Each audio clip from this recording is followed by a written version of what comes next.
Bismillahirrahmanirrahim. Alhamdulillahi rabbil alamin. Allahumma salli wa sallim ala sayyidina Muhammadin miftahi babi rahmatillah adada ma fi ilmillah, salatan wa salaman daimain bidawami mulkillah wa ala alihi wa sahbihi. Allahumma salli ala sayyidina Muhammadin salatan taftahu biha lana futuhal arifin wa tufaqihuna biha fid din wa ala alihi wa sahbihi. Assalamu alaikum warahmatullahi wabarakatuh. Alhamdulillah, di antara maghrib dan isya, waktu yang sangat mulia untuk mengingat Allah Subhanahu wa ta'ala dengan sholat sunnah, dengan zikir, qiraatul Quran, ta'allum wa ta'lim. Allah Ta'ala izinkan kita untuk duduk di masjid ini, Masjid Raya MRKR ya, Kebayoran Residen, dalam keadaan sehat walafiat. Mudah-mudahan barokah buat kita semua, amin. Panitia menyiapkan tema buat saya, amalan-amalan di bulan haram. Itu tema yang disiapkan panitia, tapi Allah nggak mengizinkan saya ngomong itu. Ya terkait bulan haram, Dzulqa'dah, Dzulhijjah, Muharram, Rajab. Itulah 4 bulan yang haram, bukan dalam arti haram tapi mulia, seperti haram Makkah, haram Madinah. Mekah yang dimuliakan oleh Allah Subhanahu wa ta'ala, Madinah yang dimuliakan oleh Allah Subhanahu wa ta'ala. Bulan yang di dalamnya nilai ketaatan dilipat gandakan, nilai dosa juga dilipat gandakan. Itu di bulan haram.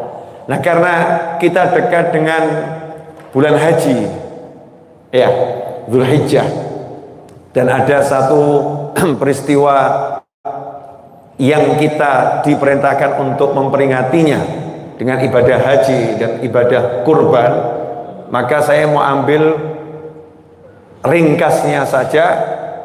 Di antara hal yang perlu kita peringati ya di bulan Dzulhijjah adalah kemuliaan keluarga Nabi Ibrahim alaihissalam. Kemuliaan keluarga Nabi Ibrahim alaihissalam. Nabi Ibrahim alaihissalam adalah kakek buyutnya Nabi Muhammad sallallahu alaihi wasallam. Rasulullah SAW terlahir dari manusia-manusia yang mulia, manusia-manusia yang luar biasa, dan sampai pada kakek beliau Nabi Ibrahim alaihissalam. Insyaallah 35 sampai 40 menit kita akan bahas. Ini baru 3 menit setengah ya. Insya Allah 35 sampai 40 menit kita akan bahas. Yang pertama, Nabi Ibrahim alaihissalam istrinya bukan satu, istrinya lebih dari satu. Yang dikenal secara umum ada 2 yang dikenal secara umum. Lihatlah bagaimana seorang lelaki yang beriman pada Allah Subhanahu wa ta'ala ketika punya 2 istri dengan bentuk rumah tangga yang diuji oleh Allah Ta'ala dengan ujian yang luar biasa.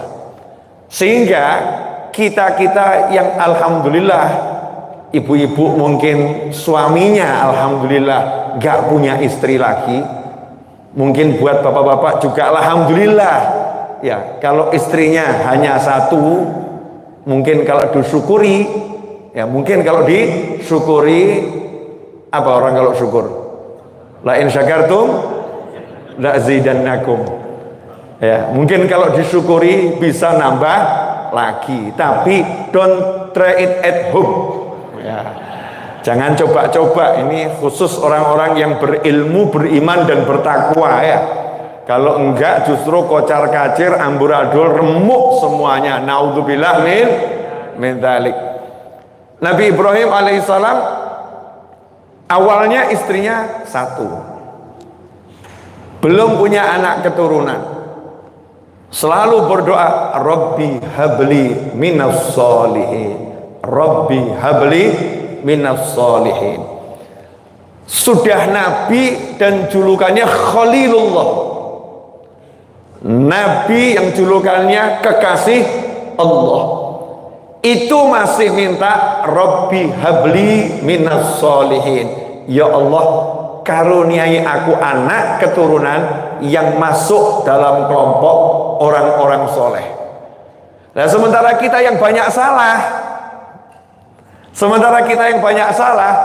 doa minta anak soleh ini jarangnya luar biasa, gak sering diucapkan, gak istiqomah dipanjatkan, gak secara kontinu dilakukan.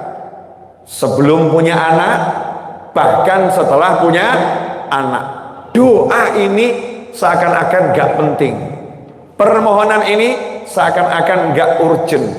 Padahal keluhan yang saya lihat di masyarakat, tidak sedikit orang tua yang mengeluhkan perilaku anak-anaknya. Kenapa anak saya begini? Kenapa anak saya begini? Anak saya susah diatur. Anak saya setelah menikah lupa sama orang tuanya. Anak saya kuliahkan tinggi-tinggi, sekarang kerja di luar pulau, disuruh pulang nggak mau, pilih pekerjaannya daripada orang tuanya. A sampai Z, keluh kesah tentang perilaku anak yang nggak menyejukkan hati, nggak menyejukkan jiwa. Itu terjadi sementara doa minta anak soleh kurang dilakukan. Maka pelajaran pertama pada malam hari ini adalah Rabbi habli minas solihin, minta anak soleh. Singkat cerita, Nabi Ibrahim kemudian menikah lagi.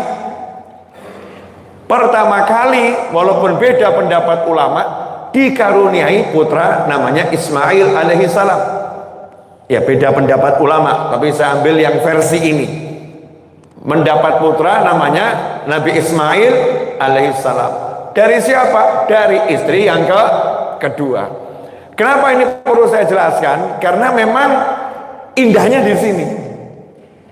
Saat punya anak dari istri yang kedua, istri yang pertama belum punya anak. Dua wanita yang sama-sama mencintai dan dicintai oleh seorang nabi. Yang satu sudah punya anak, yang satu belum. Maka Allah kasih ujiannya menarik. Nabi Ibrahim diperintahkan membawa istri keduanya pergi menjauhi istri pertamanya dan meninggalkan istri keduanya serta anaknya yang masih bayi. Diperintahkan oleh Allah Ta'ala tinggalkan di padang Sahara sana yang gak ada manusia di sana, gak ada kehidupan di sana, gak ada siapa-siapapun di sana, yang ada cuman batu dan pasir, bahkan pohon itu tidak ada, gak ada kehidupan. Tinggalkan di sana. Itu kota Mekah, yaitu kota Mekah, bil Bakkah mubarakah, kota Mekah yang penuh berkah. Belum wujud kota, masih dataran rendah. Pertanyaan saya, coba kalau dalam kehidupan zaman sekarang ada suami punya dua istri. Ini cuma permisalan ya, drama Korea atau India. Makanya jangan suka lihat drama-drama yang gak jelas ya, terus dijadikan dalil untuk membenarkan tindakan. Masa gurunya drama, kan lucu ya. Ya, panutannya drama, itu kan anehnya luar biasa. Ini tapi menjadi fenomena yang menarik. Kita ini punya nabi, punya rasul, tapi aneh kalau sampai panutan kita adalah drama. Kita punya Al-Quran, punya hadis, punya ulama, tapi aneh kalau panutan kita sinetron. Naudzubillah min dzalik. Drama, sinetron dan semacamnya itu hiburan, bukan panutan. Apa yang terjadi kalau semisalnya ya, saya jadi sutradara ngarang cerita, saya jadi sutradara ngarang cerita untuk sebuah drama FTV, sekali tampil selesai. seorang pria dengan dua istri, yang istri pertama belum punya anak, istri kedua punya anak. Tiba-tiba suaminya mengajak pergi istri kedua bersama anaknya tanpa penjelasan kepada istri pertama dan tanpa penjelasan kepada istri kedua. Hebatnya di situ cerita ini. Yang nomor satu nggak dikasih tahu alasannya karena nggak boleh sama Allah. Yang nomor dua juga nggak dikasih tahu alasannya karena nggak boleh sama Allah Ta'ala. Kenapa? Karena judulnya ini ujian untuk suami istri, biar tetap jadi misteri. Ini kalau dikemas untuk kehidupan zaman sekarang, mungkin saya sutradara akan memunculkan pikiran-pikiran di istri yang pertama. Jangan, ini bukan Nabi Ibrahim dan istrinya loh, bukan ya. Ini zaman sekarang ya. Mungkin istri pertama akan mengatakan pada suaminya, sayang, memang engkau sangat tidak punya perasaan. Aku lama menemani tapi aku belum punya anak dan itu bukan mauku. Sekarang istri baru mau melahirkan dengan anak yang mungil, yang lucu. Kamu pergi berdua dengannya dan meninggalkan aku. Kamu akan bersenang-senang dengan dia. Sayang, sungguh keterlaluan kamu. Mungkin gitu ya Bu ya. Ini no respon di belakang. Senyap. Responnya senyap. Mungkin seperti itu pemirsa ya, mungkin seperti itu. Mungkin, dan ini kemungkinan besar. Kemungkinan besar. Jangankan kok punya anak, jangankan kok punya istri lagi. Oh nggak punya istri lagi, pergi tanpa pamit aja. Masya Allah, mau kemana? Nggak pamit. Ada sesuatu ya? A sampai Z. Bisa nggak seperti itu terjadi? Bisa, dan sangat memungkinkan. Tapi itu tidak terjadi kepada istrinya Nabi Ibrahim alaihissalam. Bahwa istri kedua pergi bersama anaknya, ya nyantai. Gak kemudian prasangka buruk, gak mikir aneh. Perintah Allah, iya, lanjutkan. Coba kalau suami sekarang ngomong, ini perintah Allah. Perintah Allah yang mana? Jangan sok-sok bilang perintah Allah yang mana? Aku juga tahu perintah Allah. Kamu itu menyenangkan aku juga perintah Allah. Oknum wanita. Ya oknum wanita. Ikhwani rahimakumullah. Lanjut.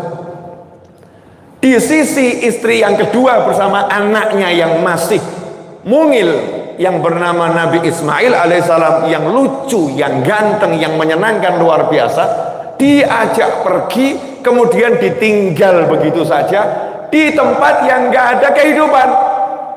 100% pasti gak ada air, pasti gak ada tanaman, pasti gak ada hewan, pasti gak ada manusia. Ditinggal di situ, dilepas begitu saja. Saya mau nanya, kalau dibuat dalam kehidupan zaman sekarang, kira-kira bisa nggak ceritanya dibuat seperti ini? Ini kalau dibuat versi drama ya, bukan kehidupan Nabi Ibrahim dan keluarganya. Ini kalau dibalik kehidupan rumah tangga ruwet. Kalau yang Nabi Ibrahim rumah tangga yang luar biasa. Istrinya akan ngomong, kenapa kamu tinggalkan aku dan anak satu-satunya di sini? Kamu ingin bunuh aku dan anakmu secara halus ya? Pasti ini permintaan istri pertamamu ya. Dia nggak suka ya aku punya anak ya. Sekarang kamu akan kembali ke sana, akan bersenang-senang dengan dia. Kamu mengorbankan aku dan anak demi istri pertamamu. Masya Allah. Apakah itu terjadi? Hasya wa kalla. Enggak. Tidak. Inilah hebatnya istri Nabi Ibrahim alaihissalam. Begitu Nabi Ibrahim pergi, istrinya cuma nanya, kenapa kami ditinggalkan di sini? Ada something yang salahkah atau apa? Nabi Ibrahim dilarang ngasih keterangan satu huruf pun oleh Allah Ta'ala. Diam. Nah, istrinya ini solihah, nggak ngomong, ditanya kok diem jalan saja. Enggak. Solihah istrinya. Didikan Nabi Ibrahim alaihissalam, dididik oleh Allah Subhanahu wa ta'ala. Nanya lagi, mungkin nggak dengar, diulangi. Kenapa kami ditinggalkan di sini? Diperkeras suaranya. Kok diem nggak jawab? paham istrinya. Oh, ini pasti diperintah Allah, nggak boleh ngasih penjelasan. Maka nanya yang ketiga kali, diperintah Allah ya. Nabi Ibrahim nggak noleh, berhenti, terus menganggukkan kepala, karena nggak ada larangan ngasih isyarat. Nggak ngomong iya. Istrinya jawabannya indah sekali. Mas, kalau perintah Allah, don't worry. Karena tahu suaminya cinta, sayang sama dia, sayang sama anaknya. Coba kalau oknum istri zaman sekarang, kamu tega meninggalkan aku di sini, di hotel ini seorang diri, hotel, nggak ditemani, kamu mau pergi begitu saja. A sampai Z. Gimana cara meremukkan hati suami? Gimana caranya dengan kalimat-kalimat suaminya agar hatinya hancur, agar hati suaminya gundah, agar hati suaminya nggak tenang, agar suaminya pergi dan tetap perhatian dengannya dengan menggunakan kalimat-kalimat yang mengacaukan pikiran dan jiwa. Mungkin Anda salah satu korbannya. Entah di mana ya, bukan di sini loh ya. Ya, entah di mana, wallahu a'lam. Lain istrinya Nabi Ibrahim alaihissalam. Bukan mengacaukan hati suaminya, bukan minta belas kasih, tapi jadi wanita. Nah, ini wanita. Sayang, lanjutkan perjalanan. Tinggalkan kami.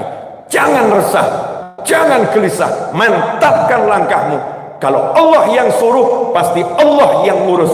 Jangan kamu pikirin. Lanjutkan. Anakmu biar aku yang urus. Masya Allah. Jalan Nabi Ibrahim mantap, tapi hatinya ya remuk. Jalan sampai jauh. Nanti kalau antum insya Allah nyampe ke Mekah untuk haji maupun umroh amin, itu di luar, kalau sekarang ya, sekarang kan sudah jadi hotel-hotel itu ya. Nah itu nanti kalau kita dari Masjidil Haram udah keluar pelataran ke arah ke hotel-hotel itu, nanti ada jalan Ibrahim. Ya, itu jalan di mana Nabi Ibrahim alaihissalam yang saat itu meninggalkan istrinya dan anaknya, kemudian berbalik, berhenti, kemudian berbalik melihat ke arah titik ditinggalkannya itu sekarang jadi Ka'bah. Melihat ke arah Ka'bah, kemudian angkat tangan. Nabi Ibrahim alaihissalam suami yang sayang sama istrinya, suami yang sayang sama anaknya, pria yang bertanggung jawab. Saat memang tidak boleh menemani, Allah yang larang. Saat tidak boleh memberikan penjelasan karena Allah yang larang, tapi Nabi Ibrahim tidak meninggalkan bekal untuk anak dan istrinya. Tanggung jawabnya dijalankan. Sekarang gaya kadang nih pria-pria pengangguran dan malas. Sayang, aku akan berjuang di jalan Allah. Iktikaf di masjid, gak pernah pergi ke pasar. Yang sabar di rumah ya sayangnya. Malas sebetulnya cari nafkah ke pasar, malas bekerja. Alasannya, aku akan berjuang di jalan Allah. Iktikaf di masjid, baca Al-Quran, zikir, sholat, dan lain sebagainya. Istrinya nggak dicarikan nafkah, anaknya nggak dicarikan nafkah, dan berkata pada pasangannya, yang sabar ya sampai Allah kasih kita rezeki. Ini salah guru nih, salah belajar. Islam nggak ngajarkan seperti itu, enggak. Waktunya ke masjid, waktunya ke pasar, waktunya bergerak. Burung saja tahu kapan waktunya pulang, kapan waktunya terbang, kapan waktunya istirahat. Ayam pun tahu kapan saatnya untuk cari makan, kapan saatnya dia bersama pasangannya, kapan saatnya bersama anak-anaknya. Nah, kita ini umat Islam diajarkan oleh Allah Subhanahu wa taala untuk apa? Tanggung jawab menjadi manusia. Ada waktunya sholat, ada waktunya zikir, ada waktunya qiraatul Quran, ada waktunya kita pergi cari nafkah.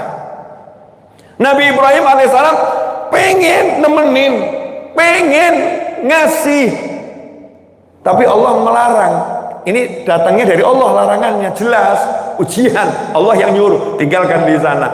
Maka Nabi Ibrahim tidak mengabaikan tanggung jawabnya alaihissalam, maka beliau menggunakan angkat tangannya, doanya, Rabbi inni Ya Allah, sungguh aku tinggalkan sebagian dari anak keturunanku di lembah yang gak ada kehidupan di sana, ghairi dzara'in, gak ada kehidupan di sana, gak ada tumbuhan di sana, liyuqimus shalah, agar mereka jadi orang-orang yang ahli mendirikan sholat.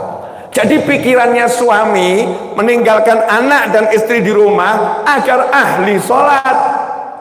Zaman sekarang banyak sekali orang tua nggak punya konsep ini. Anaknya tidak dijadikan ahli sholat, istrinya tidak dijadikan ahli sholat, anaknya disekolahkan, anaknya di SD kan, anaknya di SMP kan, anaknya di SMA kan, SMU kan, SMK kan, anaknya dikuliahkan, tapi anaknya tidak disolatkan. Liyuqimus sholah. Bahkan gak sedikit tuh yang pagi bangunin anak sekolah, ayo sekolah, ayo sekolah, ayo sekolah, gak ngurus subuhnya kerja atau enggak nih, subuhnya dikerjakan atau tidak gak jadi perhatian, yang penting sholatnya jangan terlambat. Subuhnya terlambat gak difikirkan. Sholat bukan jadi yang utama, sholat bukan jadi yang utama. Sementara Nabi Ibrahim alaihissalam dalam kondisi anak istrinya menurut nalar sebentar lagi mati dehidrasi. Ya mudah-mudahan anak teman saya yang lagi sakit panas dan tadi dehidrasi, anaknya Mas Angga segera sehat dan sembuh, amin. Ini Nabi Ismail kalau didiamkan mati dehidrasi karena kehabisan air. Jelas gak ada air di sana. Tapi Nabi Ibrahim doanya optimis, doanya optimis, dikasih biar jadi orang yang mendirikan sholat. Artinya apa? Sebelum ditinggal di situ sudah ibunya dididik jadi orang yang ahli sholat. Boleh dilanjut? 22 menit, 18 menit lagi pertandingan usai. 18 menit, sabar. Insya Allah selesai seperti yang sudah ditetapkan sama Allah Ta'ala. Karena saya nggak punya rencana ini. Ya, menit ini ngomong begini nggak ada rencananya. Pokoknya ya sekeluarnya. Subhanallah. Kalimat berikutnya itu apa? Kirimkan manusia dari segala penjuru. Beri mereka ini anak keturunanku, ini rezeki buah-buahan, dan kirimkan manusia dari segala penjuru. Karena memang gak punya uang, gak punya harta, gak bisa nemenin, gak bisa kerja mendampingi, karena diperintahkan Allah tugas meninggalkannya, maka digunakan kekuatan utamanya, minta sama Allah Ta'ala. Kalau gitu ya Allah, beri anak keturunanku, keluargaku makanan, buah-buahan dari segala penjuru, datangkan manusia untuk menemani dari segala penjuru. Padahal itu tidak logis, gak masuk akal.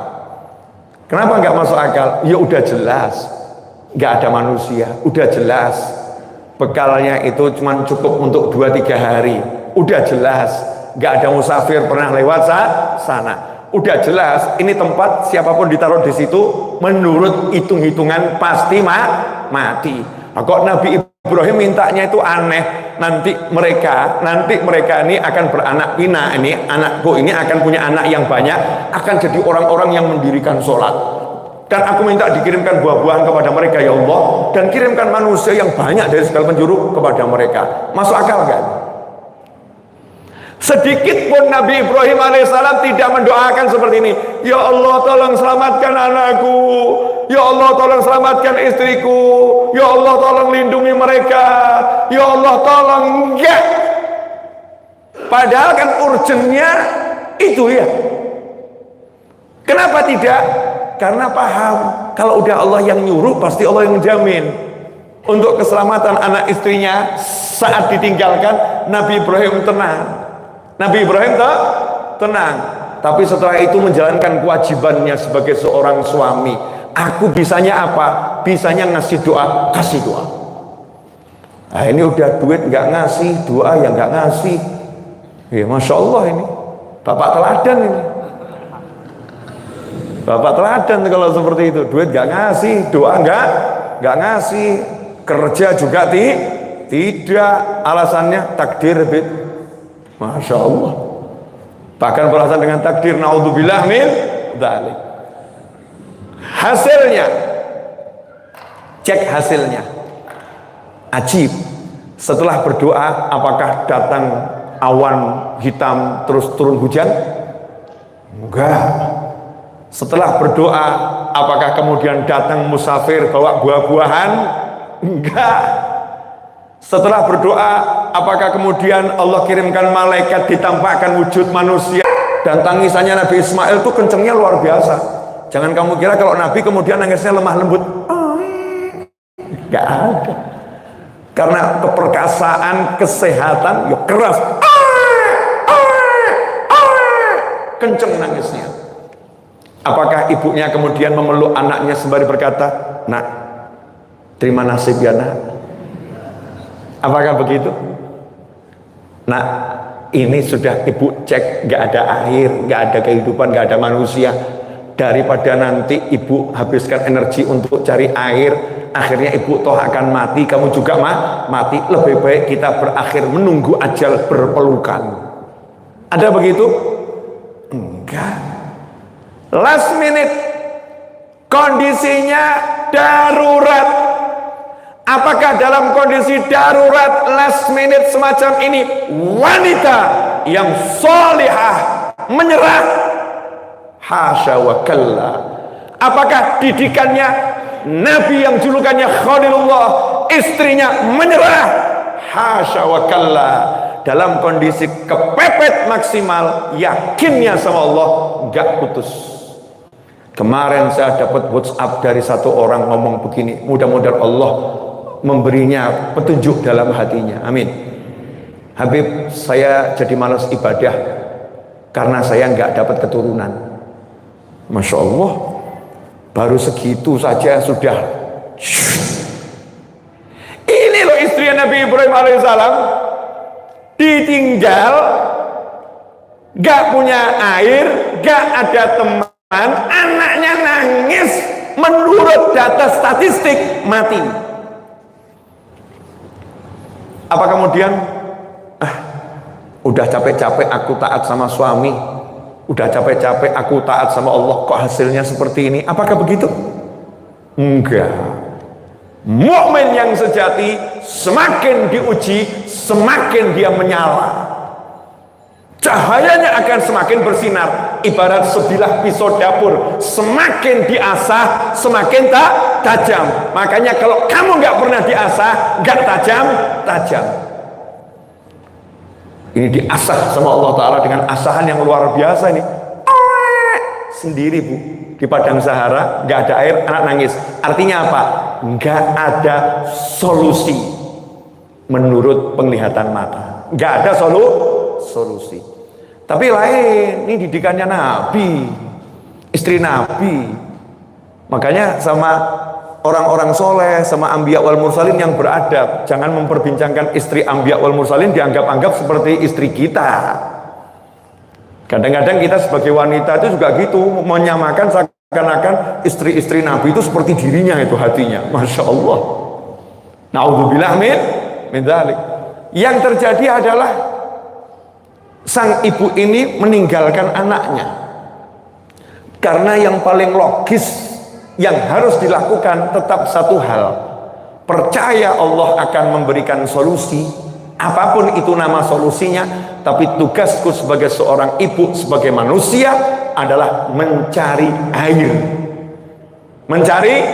air meskipun nggak ada gerak.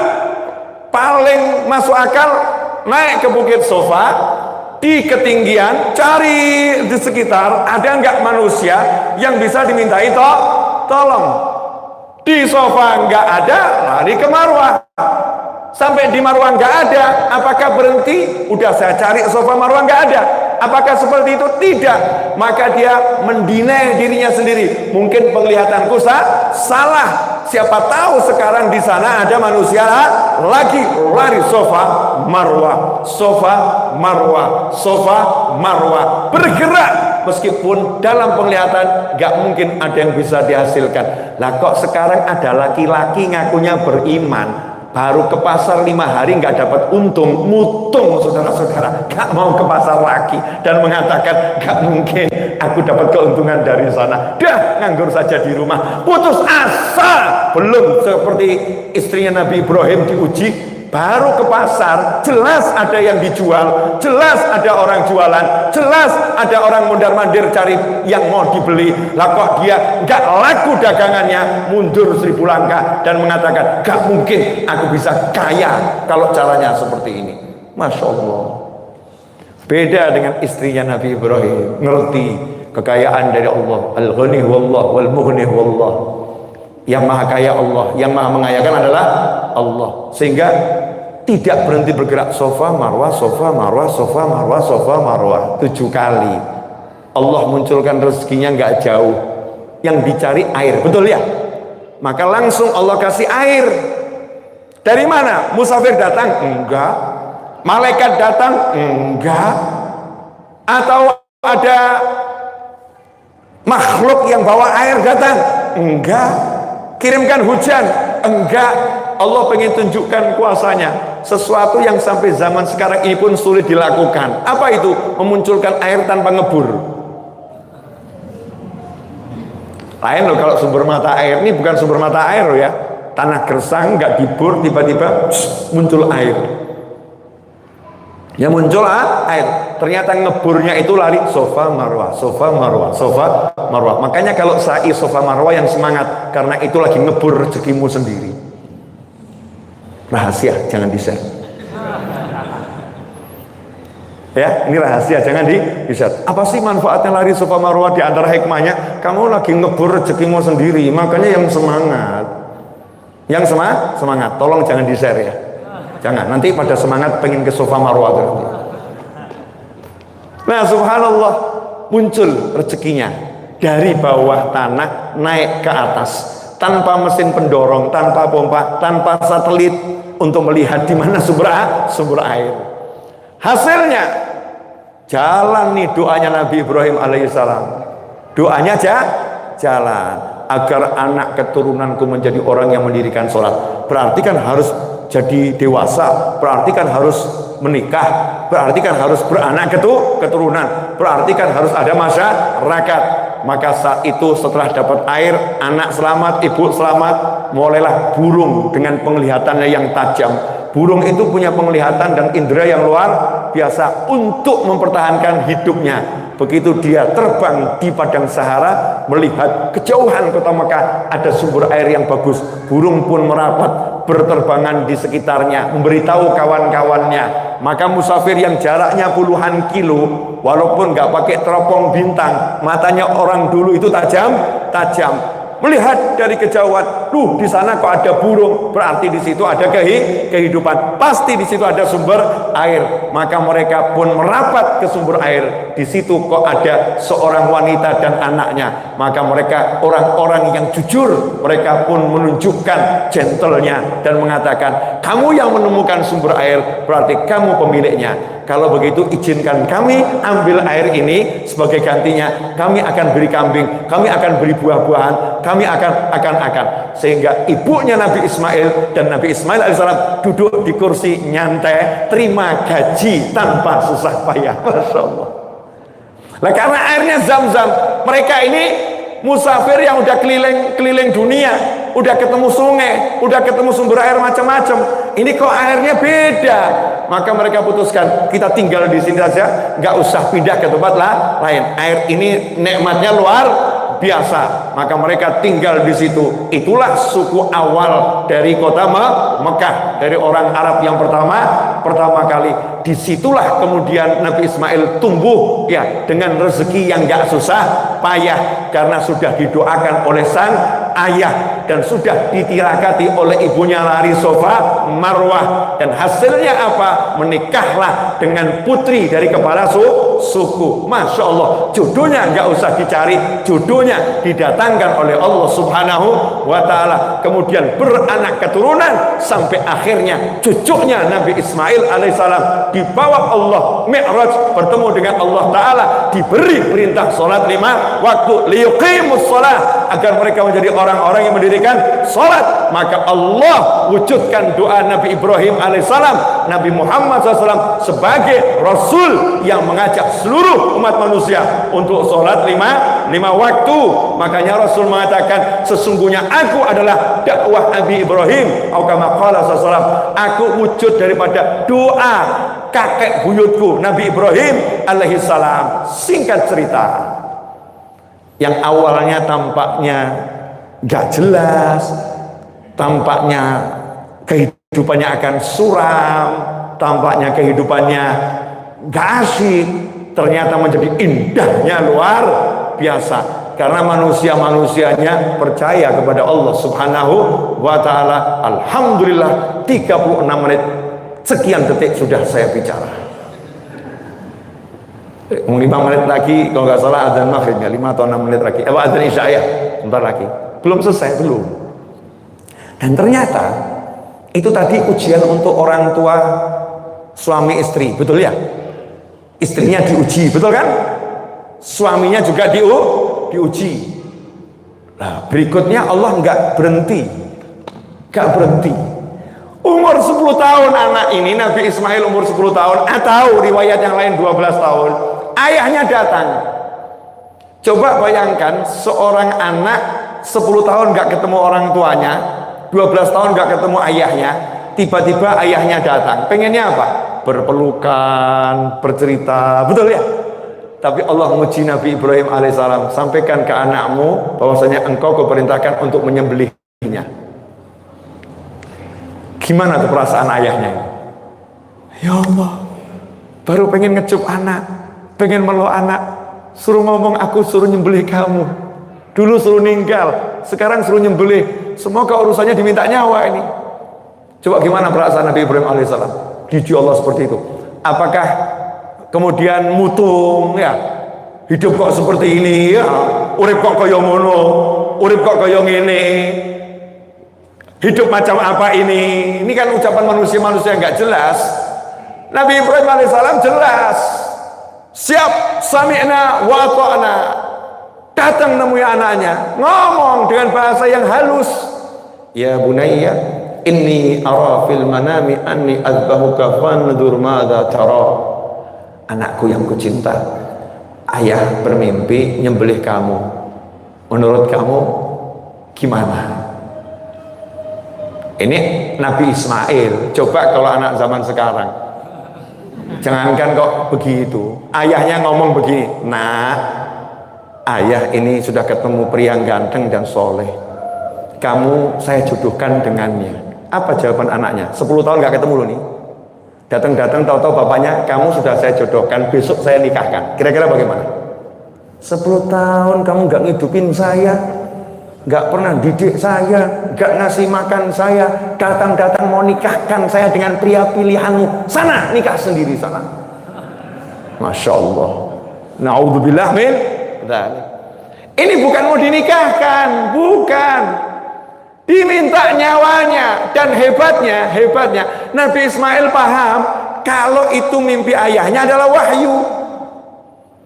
Kenapa anak yang umur 10 tahun, 12 tahun bisa paham? Jawabannya adalah karena ibunya alimah, ibunya berilmu, ibunya sholihah, ibunya luar biasa. Seakan-akan single parent, suaminya tugas di luar negeri, suaminya nggak bisa WhatsApp, video call bahkan nggak bisa, lost sinyal, daerah tanpa sinyal, nggak bisa kirim surat pun tidak bisa, nggak ada kantor posnya. Istrinya harus sendiri menghidupi anaknya, mendidik anaknya, tapi istrinya sudah dididik oleh suaminya untuk kenal Allah Ta'ala. Apa yang dilakukan oleh istrinya? Nah, kamu punya bapak, nak, bapakmu baik banget, bapakmu cinta kamu, bapakmu cinta ibumu, bapakmu itu nabi, bapakmu lagi bertugas melaksanakan perintah Allah, bapakmu sayang kamu. Coba kalau istri zaman sekarang, bapakmu tuh nggak tanggung jawab, Bapakmu tuh nggak pernah ngurusin kamu. Ibumu lu pontang-panting, mati-matian, kepala jadi kaki, kaki jadi kepala. Bapakmu sama sekali nggak ngurus kamu. Jadi jangan sebut-sebut nama ayahmu lagi. Masya Allah. Ada nggak model begini? Ada di sinetron, di drama mana, wallahu a'lam. Tapi dalam kehidupan ini ada yang model seperti itu. Naudzubillah min dzalik, oknum-oknum tertentu yang belum kenal Allah Subhanahu wa ta'ala. Beda dengan istri Nabi Ibrahim, ngomong ke anaknya, bapakmu baik. Buktinya apa? Begitu bapaknya datang disambut, bapaknya ngomong, inni arafil manami anni azbahuka fanzur madza tara, aku mimpi menyembelih kamu, bagaimana pendapatmu? Jawaban anaknya, ya abati fa'al ma tu'mar. Oh ayah yang ku sayang, yang ku cinta, laksanakan saja yang diperintahkan. Saking solehnya Nabi Ismail, nggak ngomong laksanakan perintah Allah. Kenapa? Urusannya nggak enak, urusannya disembelih, maka nggak ngomong Allah yang perintah, laksanakan yang diperintahkan. Yang merintah nggak disebut. Zaman sekarang baru ketipu, saya diuji Allah, bannya pecah, saya diuji Allah, saya diuji Allah. Nabi Ismail diminta nyawanya, yang diperintahkan Allahnya nggak disebut. Kenapa? Urusannya tidak enak, nggak mau menisbatkan sama Allah Ta'ala. Akhlaknya luar biasa, laksanakan yang diperintahkan. Kok bisa ya anak umur 10 tahun jadi seperti ini? Karena bapaknya cita-citanya satu, agar jadi anak yang mendirikan sholat. Karena istrinya dididik, urusi anakmu sholat. Tuh tanya sama anak saya, tuh duduk di situ anak saya, pulang dari wisuda SMP bawa rapot. Abu ya, nggak pengen lihat nilai rapotnya Anis, karena nilainya bagus-bagus. Nggak pengen lihat nilai rapotnya Anis. Tak jawab, nggak penting, nggak mau, nggak penting, nggak mau. Yang penting tak lihat kamu tiap hari sholatnya bagus, kamu rajin baca Al-Quran, selesai. Aku nggak butuh nilai rapotmu. Ini sekarang giliran ada orang tua lain, anaknya rajin sholat, rajin baca Al-Quran. Gimana nih rapotmu seperti ini? Anak macam apa kamu? Masya Allah. Kalau yang namanya anak dididik sama sholat sama Al-Quran, gak mungkin salah, gak mungkin. Tapi manusia itu punya bakat. Mungkin 5 di matematika, tapi kalau 10 di Al-Quran itu kan prestasi. Gak semua orang harus jadi arsitek, gak semua orang harus jadi teknokrat, gak semua orang harus jadi ahli menghitung pajak, gak semua orang harus jadi ahli akuntansi, gak semua orang harus jadi ahli A. Setiap orang punya bakat sendiri, tapi kewajiban sholat itu mesti untuk setiap muslim dan muslimah. Makanya penting kita tekankan di situ. Hasilnya umur 10 tahun anak Nabi Ibrahim yang bernama Ismail alaihissalam udah menjadi manusia yang luar biasa. Terus apakah disembelih sama Nabi Ibrahim? Iya, diletakkan lehernya, kisah yang sangat panjang, akhirnya disembelih. Tapi Allah tidak pernah berbuat zalim. Itu hanya ujian. Itu hanya ujian. Maka begitu pisau diletakkan di leher, maka keajaiban yang terjadi pada Nabi Ibrahim saat dibakar dengan api, Allah berkata kepada api, ya naru kuni bardan wa salaman ala Ibrahim. Hei api, jadi kamu dingin dan menyelamatkan untuk Ibrahim. Maka itu terjadi kepada Nabi Ismail, umurnya baru 10 tahun. Wahai leher, jadilah engkau baja yang keras, yang besi tak mampu menggoresmu sedikit pun. Jadi digores seperti apapun nggak bisa. Kenapa? Besi baja, pisaunya nggak nembus. Kebal tanpa belajar, sakti tanpa berguru. Sekarang nggak bisa apa-apa, ngakunya sakti, nggak bisa. Allahnya bilang, cukup, sudah lulus. Udah, kamu sudah melakukan perintah. Allah datangkan domba dari surga, sembelih dombanya, gantinya ini. Sampai akhir zaman akan kuperintahkan umat manusia setiap tahun untuk nyembelih daging korban. Semua pahalanya diberikan untuk Nabi Ismail alaihissalam karena bektinya sama orang tua. Anak gak pernah ketemu, diminta nyawanya diberikan. Dan sekarang ini ada anak baru diminta hartanya hitung-hitungan. Ustadz, Yai, Habib, guru, pusing saya ngadepin ayah saya. Kenapa? Dikit-dikit minta uang. Ya Allah, lah kamu tuh dulu belum lahir udah ngabisin uang orang tuamu kok. Belum lahir itu buat ke dokter berapa, betul ya? Ada lagi yang komentar, ibu saya nggak pernah besarkan saya, ibu saya nggak pernah ngurus saya, ibu saya nggak pernah perhatian sama saya. Nggak ada yang dilakukan olehnya untuk saya kecuali melahirkan. Selain melahirkan, dia nggak pernah berbuat apa-apa. Saya balik, utek nggono didik. Maaf ya, saya pakai bahasa kasar ya. Utek nggono didik. Ayo mikir sing waras, waras ojo edan. Gimana maksudnya Ustadz Yai Habib? Kamu yang waras dulu. Kalau ibumu cari uang, itu yang dikorbankan harta, itu kecil. Jadi kalau ibumu menyekolahkan kamu, ibumu ngasih makan kamu, itu kecil. Tapi ibumu melahirkan kamu, itu nyawanya yang dipertaruhkan.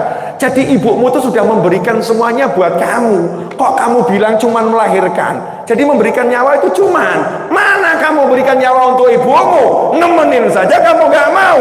Ngasih makan saja kamu udah protes. Anak macam apa kamu mengatakan nyawa ibumu itu bukan apa-apa? Masya Allah, wanita yang melahirkan anaknya itu udah memberikan hidupnya untuk anaknya. Siapa di antara kaum pria ini yang mau memberikan hidupnya untuk anaknya? Mikir, belum tentu loh. Belum tentu. Anaknya gagal ginjal, bapaknya ginjalnya sehat-sehat saja. Kata dokter, kalau ginjal bapak dicopot satu diberikan anaknya gimana? Apa nggak ada donor yang lain? Mikir. Nabi Ismail alaihissalam tuh lihat, semuanya ambil ayah.